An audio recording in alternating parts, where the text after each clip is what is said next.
आजकल के टाइम में हम यहाँ पे आर्टिफिशियल इंटेलिजेंस की बहुत सारी बातें कर रहे हैं। आर्टिफिशियल इंटेलिजेंस से मेरा मतलब है एआई। सो गाइस, हम डिस्कस कर रहे हैं कि अगर ये इतना स्मार्ट हो जाए तो ह्यूमंस पे भी कंट्रोल कर सकता है। बट आपको जान के बहुत ज़्यादा ही शॉक लगेगा कि आज से 30 साल पहले ही इस कॉन्सेप्ट पे मूवी बन चुकी है हॉलीवुड में, और इस मूवी फ्रेंचाइज का नाम है टर्मिनेटर। सो गाइस, अगर आप एक्शन लवर हैं और अगर आपको ऐसी मूवीज़ पसंद हैं तो हो ही नहीं सकता कि आपने ये मूवी ना देखी हो। तो गाइस, आज के वीडियो में हम बात करेंगे कि टर्मिनेटर फ्रेंचाइज में कुल कितनी मूवीज़ आई हैं, इसका फ्यूचर क्या होने वाला है, और हम थोड़ा सा इसके कॉन्सेप्ट को भी समझेंगे। सो गाइस, मैं हूँ वरुण और आप सब लोग देख रहे हैं वरुण यूनिवर्स। तो शुरू करते हैं हम आज का वीडियो।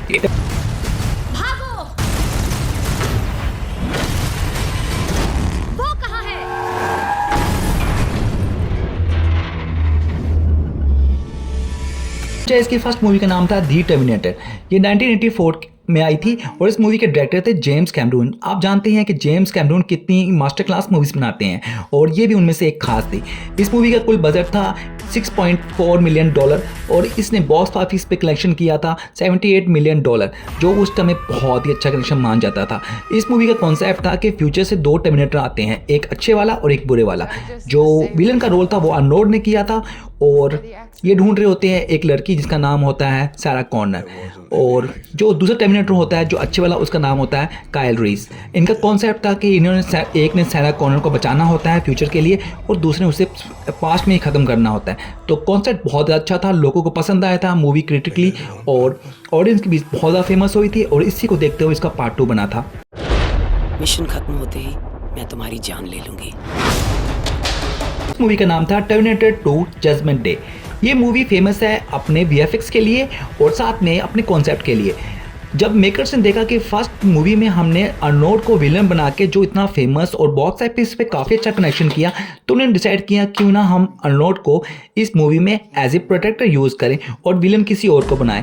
इस मूवी का कॉन्सेप्ट था कि फ्यूचर से दो टर्मिनेटर आते हैं, और लेकिन इस बार उनका प्लान डिफरेंट होता है। इस बार उनको सारा कॉर्नर को नहीं मारना होता है, सारा कॉर्नर के बेटे जॉन कॉर्नर को मारना होता है।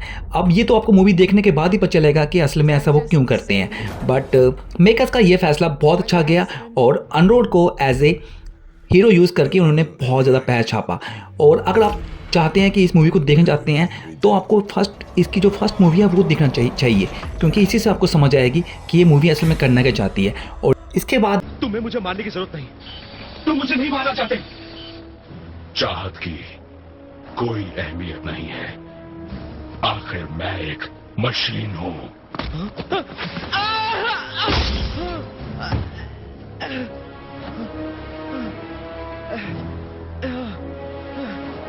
Terminator 3 the rise of machine, इसका कॉन्सेप्ट के बारे में आपको मैं क्लियर कर देता हूँ। इसमें फ्यूचर से दो टर्मिनेटर आते हैं और उनका प्लान होता है, सारा कॉर्नर के बेटे जॉन कॉर्नर है, उसकी एक गर्लफ्रेंड है, और जॉन कॉर्नर और उसकी गर्लफ्रेंड को सेव करना।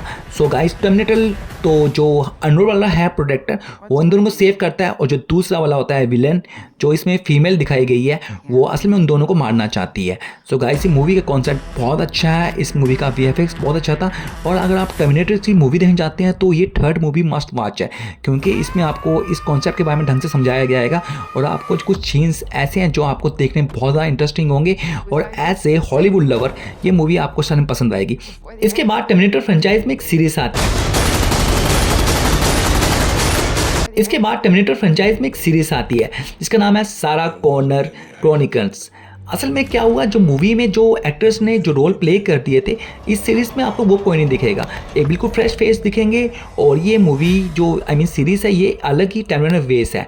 ये मूवी डायरेक्ट कनेक्ट होती है टर्मिनेटर 2 से, थर्ड मूवी को बिल्कुल इग्नोर करती है। पर मैं ये कहना चाहता हूँ, अगर आप टर्मिनेटर फ्रेंचाइज के फ़ैन हैं तो गाइस आपको ये सीरीज़ देखनी चाहिए, क्योंकि इससे आपको काफ़ी ज़्यादा अच्छा लगेगा और ये काफ़ी ज़्यादा इंटरेस्टिंग सीरीज़ है। बट ये अलग टर्मिनेटर वेस है। इसके बाद इस फ्रेंचाइज की फोर्थ मूवी आती है जिसका नाम है टर्मिनेटर शॉबिलेशन। सो गाइस, इस मूवी का जो कॉन्सेप्ट है वो बाकी 3 मूवी से बिल्कुल डिफरेंट कर दिया जाता है। असल में क्या होता था, इसकी जो पहली 3 मूवीज़ थी उसमें दिखाया जाता था कि फ्यूचर से टर्मिनेटर आते हैं, एक तो बचाता है और दूसरा मारता है। बट इस मूवी में दिखाया गया है कि असल में पूरी धरती पर मशीनों का कब्जा हो चुका हुआ है, और जॉन कॉर्नर एक काइल रीव्स के साथ मिलकर इन मशीनों से लड़ रहा है। इस मूवीज़ फ्रेंचाइज में फर्स्ट टाइम अर्नोल्ड को इस मूवी में नहीं दिखाया गया था, जिसकी वजह से इनको काफ़ी ज़्यादा क्रिटिक झेलना पड़ा था और लोगों ने ये मूवी पसंद नहीं की थी। बट कुछ लोगों को इस मूवी का कॉन्सेप्ट पसंद आया था। बट मैं कहना चाहता हूँ कि ये मूवी इतनी बुरी नहीं है। अगर आप देखना चाहते हैं तो आपको एक फ्रेश लुक मिल जाता है, बट लेकिन इस मूवी में जो टर्मिनेटर का रियल कॉन्सेप्ट है वो दिखाया नहीं गया है। असल में इन्होंने इसको एक वार मूवी बना दिया था, जो काफ़ी लोगों को पसंद नहीं आया था। ये सब गलत है। जॉन ने मुझे आपको बचाने भेजा। जानती हूँ उस टर्मिनेटर से जिसे मुझे मारने के लिए भेजा गया था, लेकिन हमने उसे ठिकाने लगा दिया। हमने? मैं तुम्हारा इंतजार कर रहा था। उसके बाद देखने को मिलती है हमें इनकी next movie terminator genesis. So guys, अगर मैं सिंपल रंग में कहूँ तो यहाँ से इस फ्रेंचाइज का रिवूट हो जाता है। असल में जो पुराने कॉन्सेप्ट आप फॉलो करते आए थे, आप उसको भूल जाओ। अब इस मूवी में आपको एक नई चीज़ देखने को मिलेगी। स्टार्टिंग से इन्होंने फर्स्ट मूवी से बिल्डअप किया था जॉन कॉर्नर, सारा कॉर्नर को प्रोटेक्ट करना है, क्योंकि वो फ्यूचर में काम आने वाले हैं। बट इस मूवी में जॉन कॉर्नर को इन्होंने ऐसा बना के पेश किया कि आप सच में परेशान हो जाओगे कि असल में हम किस मूवी फ्रेंचाइज को फॉलो कर रहे थे। इसका स्क्रिप्ट बहुत बुरे ढंग से लिखा गया था। जो मेकर्स जो कोशिश करना चाहते थे वैसा कुछ हो नहीं पाया और इस मूवी को बहुत ज़्यादा नेगेटिव रिव्यूज़ मिले। और लेकिन इस मूवी में एक बात थी, अरनोल्ड की वापसी होती है वो भी कुछ देर के लिए, बट उनकी ये वापसी इस मूवीज़ को कुछ बॉक्स ऑफिस पे अच्छा साबित नहीं कर पाई। सो गाइस, मैं कहना चाहता हूँ कि ये टर्मिनेटर फ्रेंचाइज की सबसे बुरी मूवी थी। इसका कॉन्सेप्ट बहुत ही ज़्यादा बुरा था। Hi mom. तुम यहाँ कैसे?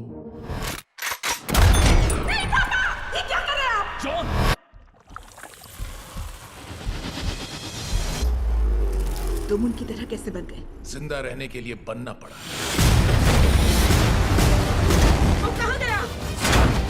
टर्मिनेटर फ्रेंचाइज की जो लास्ट मूवी आई थी उसका नाम था Terminator the Dark Fate. So guys, असल में सच में कहूँ एक बार और में, यहाँ से इस फ्रेंचाइज का दोबारा रिबूट किया गया। असल में जो आपने पार्ट 2 देखा था इस टर्मिनेटर 2, सो वहाँ से आपने सैना कॉर्नर को देखा होगा। असल में इन्होंने स्टोरी वहाँ से शुरू कर दी है। सैना कॉर्नर का जो बेटा है जॉन कॉर्नर, वो टर्मिनेटर के हाथों मारा जा चुका हुआ है और सैना कॉर्नर टर्मिनेटर से अपना बदला ले रही है और वो स्काईनेट के खिलाफ भी लड़ रही है। ये मूवी में फर्स्ट टाइम काफ़ी ज़्यादा फीमेल्स को यूज़ किया गया और अनरोड की वापसी तो होती है, बट उनकी एक्टिंग बहुत ज़्यादा बेकार थी। ना लोगों को पसंद आई, ना क्रिटिक्स को पसंद आई। काफ़ी ज़्यादा बुरी एक्टिंग की थी और इस मूवी का जो स्क्रीन प्ले था वो भी बहुत ज़्यादा बुरा था। इस मूवी को अगर मैं सच में कहूँ तो ये बॉक्स ऑफिस से पूरी ढंग से फ्लॉप हुई थी। सो मेकर्स के लिए ये मूवी एक घाटे का सौदा साबित हुई। और साथ में अभी तक बात करें तो इस फ्रेंचाइज की जो अभी नेक्स्ट मूवी आने वाली है टर्मिनेटर 7, उसके बारे में अभी कुछ लेटेस्ट अपडेट तो नहीं मिली है, पर इसके जो डायरेक्टर हैं जेम्स कैमरून, वो कह रहे हैं कि वो इस प्रोजेक्ट पे काम करना चाहते हैं। बट मैं गाइस कहना नहीं चाहता कि वो आखिर कब तक अभी अपडेट करते हैं या कब तक ये मूवीज़ बनेगी, पर मुझे लगता है कि अभी 1-2 साल लग जाएंगे इस फ्रेंचाइज की जो नेक्स्ट मूवी बनने के लिए। तो गाइस तब तक आपके लिए वेट करना पड़ेगा और मुझे आपको बताना होगा कि आपकी फेवरेट टर्मिनेटर मूवी कौन सी थी। तब तक के लिए बाय, मिलते हैं हम नेक्स्ट वीडियो में।